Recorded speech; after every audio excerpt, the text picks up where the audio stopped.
Hey, I'm Matt Hudgens, and he's Dave Mulvaney, and this is Profitability MD. Dave, how you doing today, buddy? I'm great, Matt. How about you?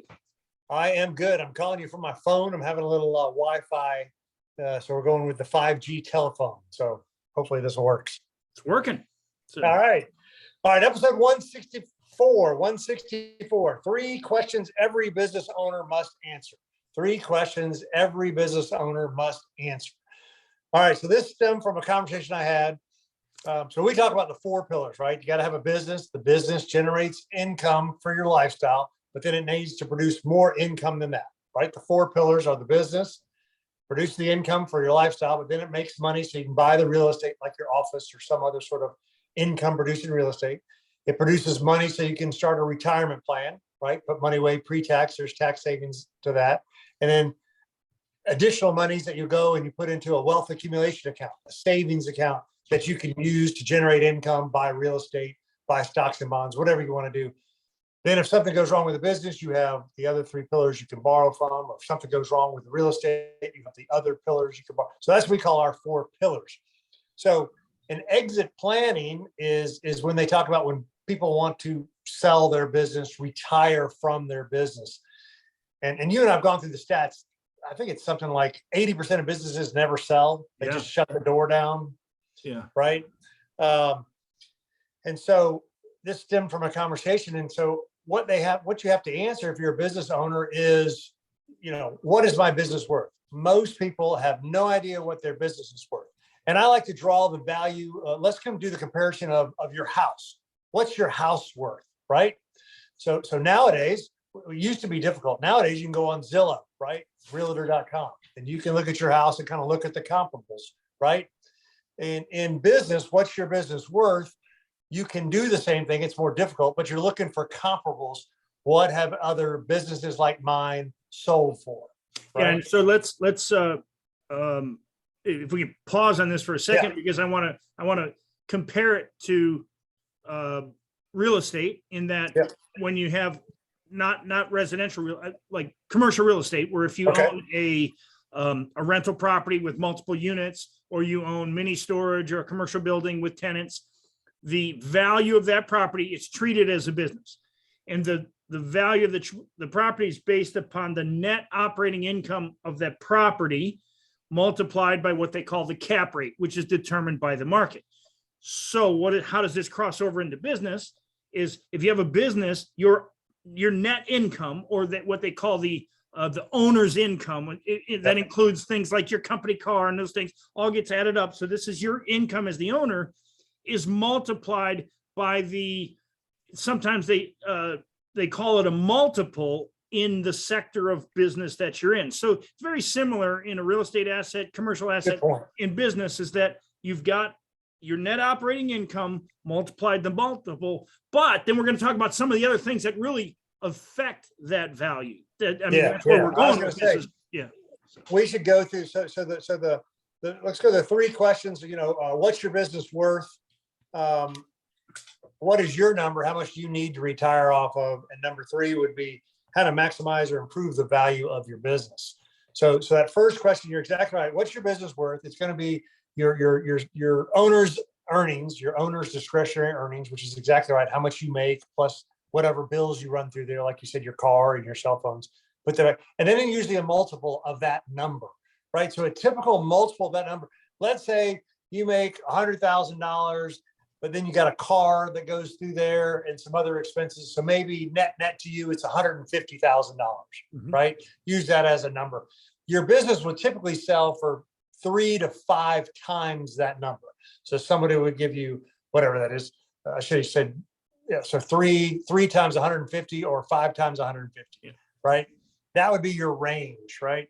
And so let's I know I'm not trying to interrupt you. I'm trying to say that, and a lot of people think, well, my equipment's on top of that. And the argument there is no, because you actually earn that money with that equipment. So that's a great point.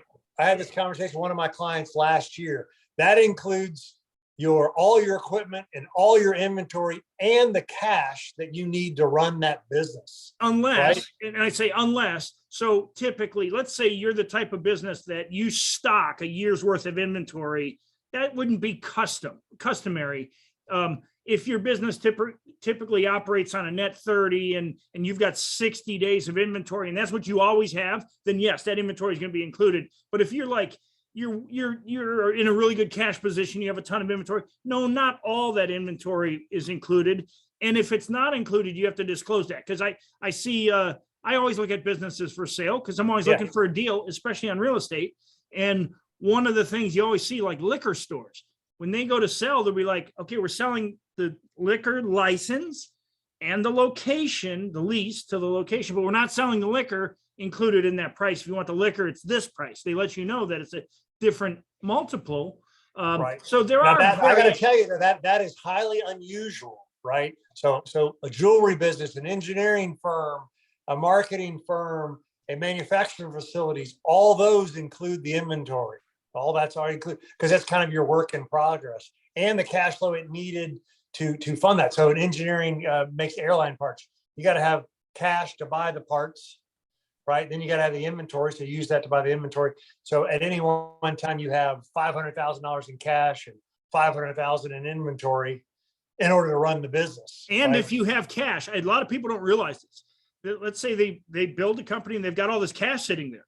When you sell the business, most of the time that cash goes with the business. Yeah, that's why you got to get it out. Yeah, and I mean, you got to get it out or put it into, purchase assets, because I know there are companies that do nothing but look for companies they can acquire that have enough cash so that when they close, they get all their down payment money back because the company has all the cash already. And so they literally sell themselves, but we're really kind of answering, that's going to be how to make improvements, right? Yeah. So valuations are going to be, your business is worth some multiple of how much you make plus whatever expenses you run for the business. So let me do round numbers. If it was $200,000, 3 times that would be 600. Somebody's going to pay you 600 grand. Somebody's going to pay you 5 times that would be $1 million. So your business is worth somewhere between 600 to $1 million. Okay, that's number one. What's your business worth? Most people don't have any idea. Go get a valuation done. Go get a valuation light done that can kind of give you just a base range. So you should know what your business is worth. We all think our baby is prettier than our business is worth more than it is. Again, kind of like go back to your business, go back to real estate, go back to residential house. Oh, my house, the neighbor's house sold for X amount. Mine is nicer. It'll sell for more. Or mine will sell for just as much, even though mine hadn't been upgraded, right? And that's how I want to draw the parallels when we get to that. So then what's your number? So what you don't realize is when you sell that business, you're going to have to pay tax on that number. So let's say it was 200,000 that you made, the multiple is 3 to 5. So 600,000 to $1 million. That's great. Let's say you got the 5 times multiple, $1 million. You owe tax on that, right? That capital gains is 20% typically, can be 25%, right? So you're only going to end up with 800,000, 750,000, right? So it's not like you're going to end up with $10 million, right? And you being a financial planner, you've probably had this conversation more than most business owners understand. The reality is, when you say, what's your number? It's a bigger number than I think most people think, because when you retire, you're going to have all this more time, you're going to have more time off. And so chances are your spending is going to go up, not down. And that's a reality. And so this is one of the reasons we talk about the 4 pillars, because this business is your first pillar. Right. And if you have a number in mind and that number's not real, let's say you want to retire at 60 and most people are now living to be into their 90s, that's 30 years of money. And if you're used to making 150,000 a year, well, you got to have 35 years of money. That's right. At 150,000 a year, that's a big number. And that's a big number. You better have it in other pillars. Let's just say and that's a great point. And that's really why we stress, we can jump to that right now. That's why we stress the 4 pillars. And that's why we stress you need time. You need 5-10 years to build that nest egg, to build the 4 pillars, because somebody's not going to, your business that makes 200 grand, nobody's going to offer you $5-10 million for that. That's just not realistic. Right. So this is the other thing we talk about, why you need a bigger runway. You need 5 years, 10 years to decide, because you're going to need that amount of time to start accumulating that wealth, because you're going to need a big number. And that's a great point. So it's usually, what's your number? That's number 2. It's usually bigger than you think it is, because you net out of that sale of the business much less And then a lot of, like we said earlier, you might not realize how much you ran through the business. You had your car, your spouse's car in there, your cell phones in there. You guys took travel vacations around the business conferences that you went to. And now all of a sudden you were running $50,000 to $150,000 of personal expenses through the business. So you really weren't living off of 200. You were really living off of 350. Yeah. Because you had other expenses that you ran through there. That happens all the time, by the way. So and now inflation, you have to understand that if you make 150 today, 30 years from now, 150 is not going to be worth what 150 is worth today. So it's not going to buy you the same amount of things. You got to calculate that in. A good financial planner can help you do that. Actually, just there is if you have a Mac, there is spreadsheets in the numbers program where it'll tell you what the future cost of money is, those type of things. These are important questions to ask, because when you say, what's your number, people will just throw out a number. Yeah. I like to think of it in, what's your monthly lifestyle where you feel comfortable?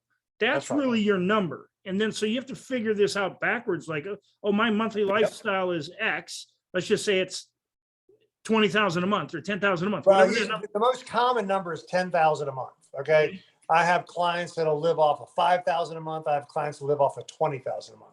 The real number, 10,000 is a lot per month if your mortgage is paid off and your kids are out of school, right? Because you're going to have roughly, again, $1,000 a month on food, $1,000 a month on taxes, $1,000 on maybe you got cars, or $1,000 at your club. So that's only $4,000. That leaves you $6,000 to do discretionary spending. That's a lot of money. So again, I've got clients that live off of $5,000 a month. I got clients that live off of $20,000 a month. So a great starting point is 10,000 a month, assuming there are no kids, no private schools, no colleges, all that's done, and no mortgage that's $5,000 a month mortgage, that you've got that paid off, right? Yeah, you can spoil the heck out of your grandkids on 6,000 a month. Let's put it that way. That's exactly right. So you got to have, that's a great point. You got to have a base number. I use $10,000 a month as a base case. You might be able to adjust it lower or higher depending on where you are. And that's going to be your number. And like I said, spreadsheets, there's online calculators, they're obviously financial advisors, right? But then the third question is going to be, how can you improve the value of that business? How can you maximize the value of that business? And this is the analogy. Let's go back. I'm going to go back to just residential housing, right? So if your house versus your neighbor's house, right? Is the kitchen remodeled or not remodeled? That would be worth more, right? So if your bathroom's, the master bath is remodeled, that would be worth more. I live in Georgia. We have basements. So if the basement is finished or not finished, that would be more. That's a great analogy when it comes to your business. I was talking with a dentist last week about the dental practice. And part of the thing with the dental practice is not just the revenue numbers that we're talking about, but the upgrade, because the buyer wants a sexy finished house, right? Yeah. The buyer wants new equipment and new chairs and new digital enhanced equipment for your dentistry practice, and maybe an in-house, some equipment that produce the implants. Just like the upgraded house, right? Am I the value buyer who I'm going to go in here and upgrade the house myself, which you like to do, go in here and I like to buy the value stuff and we'll upgrade it ourselves. Most buyers are not like that. Most buyers want everything already done for you. That is what determines that multiple. Remember the 3 times or the 5 times. You're going to get 3 times if the kitchen isn't done and the bathroom's not done and the basement's not finished, right? You're going to get the lower end of that number. Mm-hmm. You'll get a higher end of that number if, the revenue is growing, very profitable, you're tech savvy, you've got systems and procedures in place, you got a great team in place, right? It's real easy when you start thinking about it, almost like a checklist. And again, I like to draw the parallels of a house, right? What do you think a business owner is looking for? He wants to be able to go in there and make the same kind of money you do. So there better be some systems and processes in place for you to do that. He wants to go in there and improve it. He wants to go in there and build upon what you've done. It'd be a nightmare to come in there and make less than you make, right? Because then he ran his numbers on at least what you were making. So a great parallel is when you're looking at selling your business, think of it like a house, the neighbor's house. I need to repaint. So I just had a buddy of mine just sold his house, $200,000 over asking, right? And his realtor, smart realtor, was like, you need to, paint the kitchen cabinets. You need to change out the back door. Literally, it was like a door. And it was a couple cosmetic shop, couple $1,000, maybe maybe $10,000 of repairs. That got him $200,000 more in value above asking, because the house is in perfect move-in condition, right? And you didn't give the buyer anything to look at, like, oh, that's bad. Neutral colors like white and yellow or whatever, that's what your business needs to be. Don't give the buyer anything ugly to look at, right? Redo the carpet in the front reception, make sure the reception desk is fancy and nice. So I'm babbling on and on, but but on the same line, so we're talking, how do you maximize the value of your business? Right. Well, when people are looking at your business, they're going to look at your revenue first. Of course, that's going to open their eyes to say, okay, Yep. I'm interested in this business. What they're going to look at next is how well that business can run without you. Yep. And so why did dentists get a smaller multiple typically? Is because the dentist is the business. So, That's right. So unless another dentist is buying you, it becomes very hard if all your revenue is made from you, Mr. Dentist, rather than other people doing cleanings and other things. That's right. So the more value the more other people are the doers in your business, the more someone is willing to pay for that business. Absolutely. And So, you could draw that parallel on several businesses, right? So I'll use dentistry as an example. If you're a dentist, one-man dentist shop, not as great. If you're a dentist and you have an associate, that's a two-man shop, right? And you got a hygienist, two hygienists who's doing, hygienists producing their own revenues, the associates producing their, so they only got to replace your revenue. That's a better, oops. I got you, Matt. I still got you, just lost your camera there. Okay, all right. That's a better law firm. If you're a one-man law firm versus like a 2 or 3 man law firm, right? So I've got a buddy of mine and he's got 2 legal associates. Same thing. Those associates are creating their own revenue, right? Paralegals, there's a team in place. Now he's obviously the main lawyer, but his firm is worth more now because it's a 3 law firm as opposed to when it was just a 1 person. That's exactly what you're saying. If there are other revenue sources inside the business that it's not dependent on you, you've got a sales force or a sales team or you're the operator, a great sales funnel in place that generates the revenue. That's what they're going to look at. You're exactly right. And it's going to be, is your business. Here's what typically happens. Most guys head into retirement in 3 to 5 years, they get lazy and the business starts to decline. And I'm talking law firms, I'm talking dental practices, I'm talking engineering firms. They're just cruising into retirement, right? And that's the exact opposite. If you're a buyer, again, do I want the house that's worn out, or do I want the new house, the finished house, the renovated house, right? You should be doing the exact opposite the next 3 to 5 years, right? You should be upgrading your technology, upgrading your office furniture, upgrading your team, right? You shouldn't be cruising into retirement as things could just run into the ground. You need to be on a high note. Yeah, and if you do this right, though, along the way, when you are heading into the retirement, you could be on the golf course 4 times a week. What someone would love to see is, wait a second, you're running all this profit, your sales are increasing, you got all this new equipment, and you're playing golf all the time. That's the business people want to buy. Okay? That's the business people want to. That's going to get you the higher multiple. That's a great point, Dave. Yeah, and that's exactly right. And that is what what do you do to maximize that value? You've got to make the business look like a business. And in order for it to look like a business, it can't be all about you.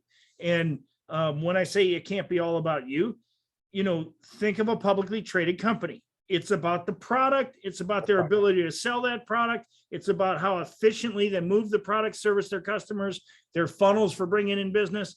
Your business should look the same, even though it's private, because many business buyers are not trying to just buy your business. They're trying to buy your business and another one and put them together into one bigger business. And then they're going to sell that bigger business. So, we always think it's not about you. It's not, it's not about you. Right. It's about the buyer. Right.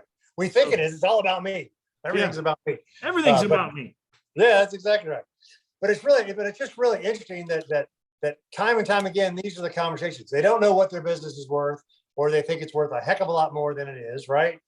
They don't know what their number is to retire on because they don't realize what their real expenses are, right? Where the money going right now? How much am I running through the business, right? Because of the travel and the cars and the cell phones. They don't realize that, right? You got to start backing that number out. Having a conversation right now is exactly, we're 3 years from retirement. It's a husband and wife couple. And we got to start separating the business from the personal stuff, right? That it's what is your expenses? What's the business expenses? We need to separate those out. And you need to know what your living expenses are, what the cash flow from the business is.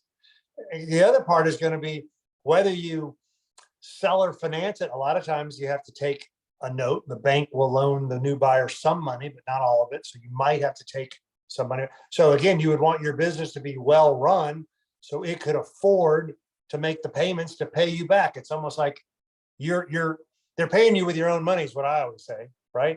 You better leave the business in the best shape possible, because really they're using your business to pay you back the money, especially if you're taking have your business should be SBA ready. Okay. Most people are going to want to buy your business.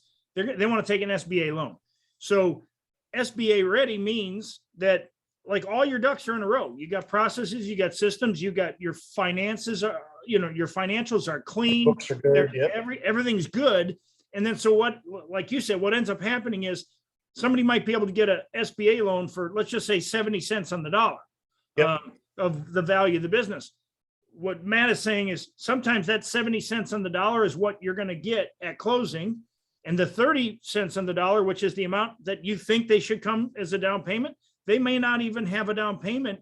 They might just have enough to cover the closing costs, which is attorney's fees and other things to make this legal. And the other 30% you may have to finance, which is great. And if you know the number, okay, what's my monthly number? 10,000 a month. Well, if you've got maybe somebody's going to pay you $3,000 or $4,000 a month of that for the next 5 years or so, and you're confident in the business, well, then you've already taken care of that much of it. But this is why the 4 pillars are so important also, because if you got 10 years before you think you're going to sell your business, 10 years, well, if you know your number, why not try to make sure that that number is already taken care of in the other 3 pillars before you have to sell? That is, and literally that is when I'm working with clients, that is exactly what I talk about. Is I want to accumulate my number as if I wasn't selling the business. Then when you sell the business, it's just gravy. Yeah. But if you give us 5 years, 10 years, you can probably get your number out already, and then the business is just gravy on top of that. Like it's funny you say that. That is exactly right. If you can get the number in the other 3 pillars, retirement plan, your real estate, your savings, the wealth accumulation, investment account, then you've already got your number is in here, and then selling the business is gravy. That is literally exactly how I do my planning. This is one of the reasons when you always talk about the second pillar, real estate, that we always say, you should buy the building that your business is in, and hopefully it has other businesses in that same building, because the building doesn't always transfer.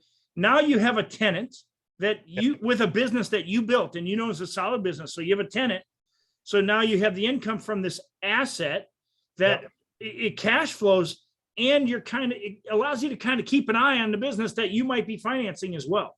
And so that's why we say that second pillar comes from the business, but it's good to own the business, the building that your business is in. I mean, it's a great way to utilize secondary income. Yeah, and you're exactly right, David. And this is what you got to get fixed. So again, 3 questions every business owner must be able to answer, right? What's my business worth? You at least need to know what the ranges are. Here's what my business. Then you need to know, number 2, how much am I going to need to retire off of? You're going to need to back into that number. How much do I spend, right? What are my living expenses? And like you said, counting inflation and maybe living to your 95, got to put all that into place. And then you got to say, well, how can I improve that number? How can I maximize the value? How can I get the higher end of what the range of my business is? And think of it like the house. I love the house analogy. People want the renovated kitchen and bathroom and the refinished floors and the hardwoods redone and the basement fixed and the new garage doors. Like people want it already done. So you might as well start doing that now to maximize the value of the business. You and I talk about in our monthly, in our coaching program, that's what we're working on, is maximizing the value of the business as well as building the 4 pillars. Because if the business is humming along, it produces the extra cash flow to build the 4 pillars, right? The business is barely hanging on. One, it's not going to be at the upper end of that valuation, right? Right. And 2, it's probably not pouring off a lot of income to build the other pillars, right? You got to get the business humming along so it's producing that extra cash flow. That's what we do in our group coaching program. If you're interested in something like that, Matt at profitabilitymd.com, Dave at profitabilitymd.com. We talk about, we can find any business owner $50,000, $75,000, $100,000 without spending $1 more in advertising and marketing. That's a profit acceleration session. If you want us to find that kind of money in your business, email us, Matt at profitabilitymd.com, Dave at profitabilitymd.com. That's what we do. That's the great starting point, is let's get your business humming so that you can start building the 4 pillars. The reason we talk about 3 questions every business owner must answer: one day you're gonna get rid of your business, right? You're gonna die, you're gonna sell it, or you're gonna just shut the doors down, right? You need to start thinking, the more time we have in advance, the more chance you have to build the 4 pillars, to build the wealth. I love what Dave said. Dave said, I'd love to have my number in the other 3 pillars, and then the business is just gravy on top of that. I love that. That is literally how I run my life and how I work with my clients. That's exactly right on, Dave. We're on our YouTube channel, right? Profitability MD on YouTube. And then we got our podcast wherever your podcasts are available. And of course, the website, profitabilitymd.com, where you get copies of all this stuff. This is awesome. This is great. Went down some nice little roads and avenues, but you got to know what your business is worth, and you got to know how to maximize the value. And the longer time you have to do that, you can build the 4 pillars and create the wealth and exit the way you want to retire. Yep. So when was the best time to start? Yesterday. When's the next best time to start? Right now. All right. I love it. All That's right. good stuff. See you, man. See ya.